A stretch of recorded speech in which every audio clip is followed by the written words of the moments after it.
Hi friends, English learning with জয়ের আরেকটি educational ভিডিওতে তোমাদের সকলকে স্বাগত জানাই।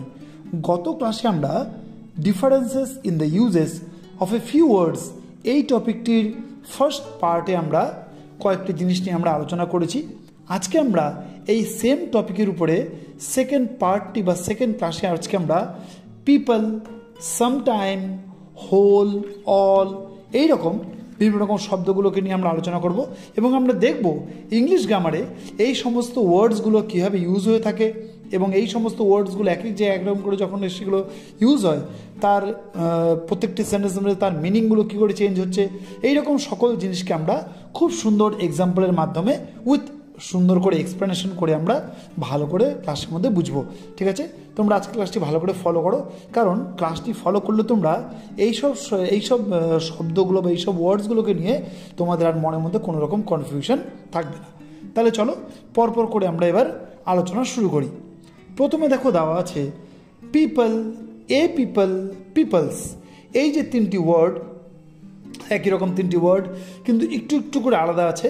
এগুলো ইংলিশ গ্রামারের মধ্যে কীরকম মিনিং রাখে, খুব একটা এখানে কমপ্লেক্সিটি কোনো ব্যাপার নেই। দেখো প্রথমে দেওয়া আছে পিপল। তাহলে পিপল বলতে কিন্তু পারসনস জেনারেলি, সাধারণত পিপল বলতে লোক সকল, এখানে প্লুরাল সেন্সেই সকল মানুষকে বলতে এখানে ইউজ করা হয়। তাহলে এর উদাহরণ দেখো, পিপল সে ইউ আর রং। ঠিক আছে, তাহলে পিপল একটি সেন্টেন্সের মধ্যে কী করে ইউজ হয়ে থাকে সেটা আমরা বুঝতে পারলাম। এরপরে দেখো দেওয়া আছে এ পিপল। যখন নাকি পিপলের আগে এ দেওয়া থাকবে তখন কিন্তু একটি নেশন বা জাতিকে বোঝাবে। ঠিক আছে, এক্সাম্পল দেখো, the Americans are a rich people. এখানে আমেরিকানস বলতে কিন্তু এখানে সমগ্র আমেরিকানসদের কথাই কিন্তু বলা হচ্ছে, যে সমস্ত আমেরিকানরাই কিন্তু ধনী। ঠিক আছে, এরপরে দেখা দেওয়া আছে পিপলস। পিপলের পরে যখনই এস ইউজ করা হচ্ছে তার মানে হলো নেশনস। ঠিক আছে, দেশ সমূহকে একসাথে বলার জন্য, নেশনস বোঝানোর জন্য কিন্তু পিপলস কথাটা ইউজ করা হয়ে থাকে। যেমন দেখো, different peoples have different customs, মানে বিভিন্ন রকম মানুষদের কিন্তু আলাদা আলাদা করে তাদের কাস্টমস বা রিচুয়ালসগুলো কিন্তু আছে। ঠিক আছে, তাহলে আমরা পিপল নিয়ে আমরা তিনটি পিপলের আলাদা আলাদা করে যে ইংলিশ গ্রামার ইউজ হয়ে থাকে তার মানেগুলো আমরা খুব সুন্দর করে জানতে পারলাম। পরে দেখো দেওয়া আছে এরপরে সামটাইম, সামটাইম এবং সামটাইমস। এই যে তিনটি ওয়ার্ড, এই তিনটি ওয়ার্ড এবার কীভাবে একটি সেন্টেন্সের মধ্যে ইউজ হয়ে থাকে এগুলো আমরা উদাহরণের মাধ্যমে এবার আমরা বুঝবো। প্রথমে দেখো দেওয়া আছে সামটাইম। কি লেখা আছে দেখো, sometime is now confined to the meaning formally বা পূর্বতন। মানে এই যে সামটাইম কথাটা, এই সামটাইম কথাটা কিন্তু মনে রাখবে পুরোপুরি আগের কোনো জিনিসকে বা পূর্বতন এরকম কোনো জিনিসকে বোঝানোর জন্য কিন্তু সামটাইম কথাটা কিন্তু ইউজ করা হয়ে থাকে। এক্সাম্পল দেখো ভালো করে বুঝতে পারবে তাহলে, he was sometime principal of this college. তিনি এই কলেজের কোনো এক সময়ে প্রিন্সিপাল তিনি ছিলেন। তাহলে সামটাইমটা হলো ফর্মালি বোঝানোর জন্য কিন্তু সামটাইম ইউজ করা হয়ে থাকে। মনে রাখবে দেখো এখানে সামটাইম কিন্তু একসাথে লেখা হয়ে আছে। ঠিক আছে, এরপরে দেখো দেওয়া আছে সাম টাইম। এখানে দেখো সাম আলাদা, টাইম আলাদা। ঠিক আছে, এইরকম করে যখন লেখা থাকবে সেটাকে কীরকম মানে বোঝায় দেখো দেওয়া আছে, here some is an adjective qualifying time. হ্যাঁ, ভালো করে তোমরা খেয়াল করো যে সাম কিন্তু এখানে একটা অ্যাডজেক্টিভ হিসেবে কাজ করছে এবং সেটা সবসময় টাইমকে কোয়ালিফাই করছে। যখন নাকি এরকম মিনিং বোঝাবে তখনই কিন্তু আমাদেরকে আলাদা আলাদা করে লিখতে হবে সাম টাইম। যদিও কিন্তু সামটাইম কিন্তু মাঝে মাঝে কিছু সময় বোঝায়, আবার সামটাইম কিন্তু কোনো সময় এরকম কিন্তু বোঝায়। যখন কিছু সময় বোঝায় তখন তার উদাহরণ দেখো, I have been writing sometime. আমি কিছু সময় ধরে লিখছিলাম। আবার যখন নাকি সামটাইম কোনো সময় যখন নাকি বোঝায় তার এক্সাম্পল দেখো, I shall see about it sometime. আমি কোনো একটি সময়ে এটিকে আমি দেখব। ঠিক আছে, তাহলে সাম টাইম এটা কীভাবে ইউজ করা হয়ে থাকে একটি সেন্টেন্স মধ্যে তোমরা খুব ভালো করে তোমরা দেখলে। ঠিক আছে, তারপরে দেখো দেওয়া আছে সামটাইমস। ঠিক আছে, এবারে দেখো সামটাইমের পরে একটি এস জুড়ে দেওয়া হলো। এইরকম করে যখন একটি সেন্টেন্সের মধ্যে থাকবে তখন তোমরা মনে রাখবে তার মানে দাঁড়াচ্ছে অকেশনালি, মাঝে মাঝে। মাঝে মাঝে বা অকেশনালি বোঝানোর ক্ষেত্রে সামটাইমসকে কিন্তু আমরা ইউজ করা হয়ে থাকে। তাহলে সেটা কীরকম করে লিখে একটি সেন্টেন্সে দেওয়া আছে দেখো সামটাইমস হি অ্যাক্টস দাস, এইভাবে সামটাইমস অকেশনালি মানে ধরে একটি সেন্টেন্সের মধ্যে ইউজ করা হয়ে থাকে। তাহলে সামটাইম নিয়ে আমরা তার তিনটি আলাদা আলাদা করে মানেগুলো আমরা খুব সুন্দর করে বুঝতে পারলাম। ঠিক আছে, এরপরে দেখো দেওয়া আছে হোল, দা হোল, অল। ঠিক আছে, তাহলে এবার হোল, অল এগুলো সেন্টেন্সের মধ্যে কীভাবে ইউজ হয়ে থাকে এবার আমরা ভালো করে দেখে নেব। দেখো দেওয়া আছে proper nouns are preceded by all or the whole of and never by whole alone.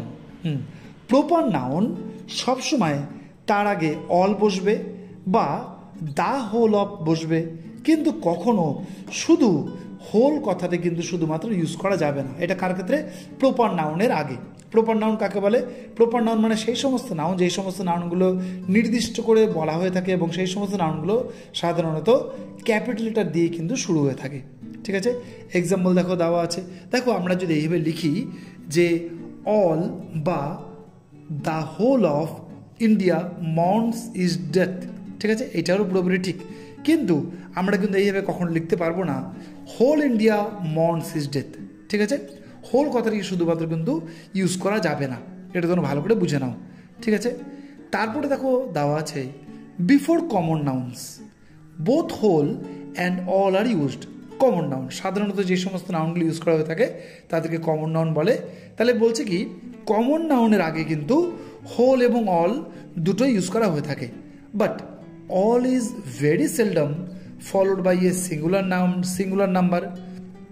কিন্তু এই যে অল এই যে কথাটি ইজ ভেরি সেলডম ফলোড, এটা খুব কমই ইউজ করা হয়ে থাকে, বা অলের পরে সাধারণত যে নাম্বারটা ইউজ করা হয়ে থাকে সেটা সিঙ্গুলার খুব কম থাকে। সেলডম মানে কদাচিৎ বা খুব কম। While whole may be used both numbers, কিন্তু হোয়াইল অন্য ক্ষেত্রে কিন্তু হোল এই যে কথাটি হোল কথাটা কিন্তু সিঙ্গুলার অ্যান্ড প্লুরাল দুটোর ক্ষেত্রে কিন্তু ইউজ করা হয়ে থাকে। আবার দেখো কি বলছে, all is very seldom followed by a singular number. অলের পরে অল কিন্তু সাধারণত সিঙ্গুলার নাম্বারকে ফলো খুব কমই করে, কিন্তু অন্যদিকে হোল এই যে শব্দটি এটি কিন্তু সিঙ্গুলার অ্যান্ড প্লুরাল দুটো নাম্বারের পরে কিন্তু ইউজ করা হয়ে থাকে। ঠিক আছে, আবার দেখো দেওয়া আছে before singular common nouns whole takes the before it. যদি সিঙ্গুলার যদি কোনো কমন নাউন হয় হোল যখন নাকি লিখবে তখন হোলের আগে কিন্তু দা বসবে। ঠিক আছে, তাহলে দেখো আমরা যদি এইভাবে যদি আমরা লিখি গিভ মি অল ম্যাঙ্গো, এটা কিন্তু ইনকারেক্ট, এটা কিন্তু ঠিক নয়। গিভ মি অল ম্যাঙ্গো বলে কিন্তু মানেটা বোঝানো যাবে না। তাহলে আমাদের কি লিখতে হবে? আমাদের লিখতে হবে we should write instead give me all the mangoes বা give me the whole mango. ঠিক আছে, এখানে give me the whole mango বলতে দ্য এন্টায়ার ম্যাঙ্গো মানে সমস্ত আমটাকেই বোঝানো হচ্ছে, একটা বা একটা গোটা আমকে এখানে বোঝানো হচ্ছে। আবার দেখো যদি আমরা এইভাবে লিখি গিভ মি অল ম্যাঙ্গো তাহলে এটা কিন্তু পুরোপুরি ইনকারেক্ট, কিন্তু আমরা যদি এইভাবে লিখি give me all the mangoes, ঠিক আছে, বা give me the whole mango তাহলে কিন্তু পুরোপুরি সঠিক এবং সেন্টেন্সটি পুরোপুরি মানে পুরোপুরি বোঝাচ্ছে। ঠিক আছে, তারপরে দেখো দেওয়া আছে all denoting quantity may be used before singular nouns preceded by the.